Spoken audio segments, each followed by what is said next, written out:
brave decision for Keith Duncan to accept the invitation. Remember that it was this station that reported, it was about February when the Senate was reshuffled on the government side, that he was headed there. Turns out not to have been so, but it just has been proven now that our information was just premature, not incorrect. From the family that he springs from, as country people would say. Yeah, and I like to say that a lot, because I close to my country people, yeah. The issue of his antecedents has been the subject of furious debate on social media. There's a user on X, a prolific poster, Brushy Two String. Those on social media know whose handle it is.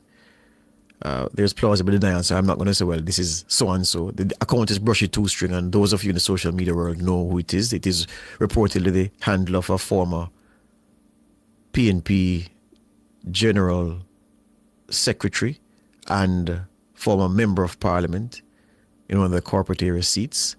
He says, Keith Duncan, son of DK, appointed a JLP senator. If you live long enough, you will see anything. I guess Keith has forgotten what laborites did him as a youth in the 1980 elections. DK cannot be resting in peace, knowing his son has so betrayed his work and legacy. My gosh. Tough language being used from the account which social media has accepted is the account of a senior member of the PNP now,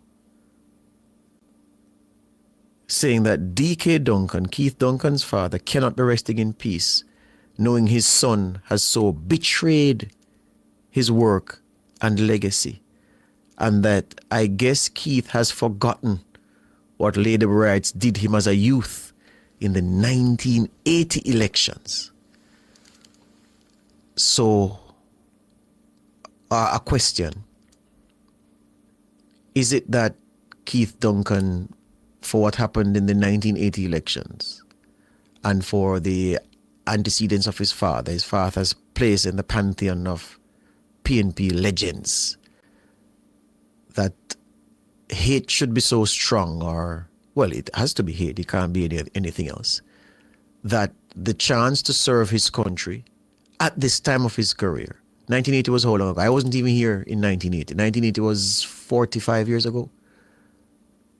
45 years ago. What happened 45 years ago, you say, should give him cause to not accept an invitation to serve. I'm sure you will say that you know more about these things than most people do, so you know why you say what you say.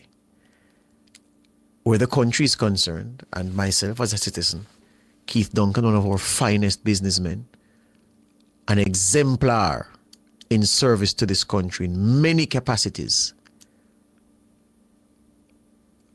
highly impressive as a private sector leader, stepping up to accept this invitation, I think it's a credit to the country. In the same way that I think that several people over time who've served both administrations, when asked by a prime minister to play a specific role, have said yes, because they live here, they pay taxes here, their families live here, their friends live here. This is their country.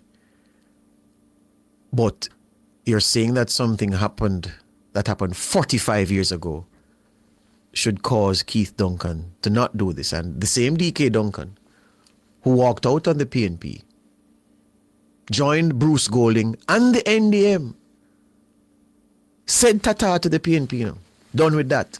DK Duncan did. That's a matter of record.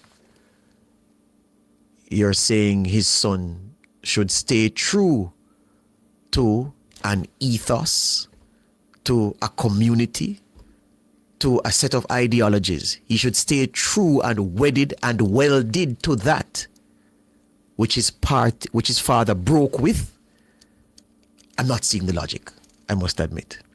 But anyway, Keith Duncan, fine man you are. I have a particular liking for Keith Duncan because he's a racehorse man. So, all the best to you in this new journey. Let's take some calls this morning. 630-9371, 9372, 9373, 9374, 618-8255. Ian, good morning. Morning, George. How are you? I'm good. Before you go, there's also something else that the Prime Minister said in his speech, Ian, listeners.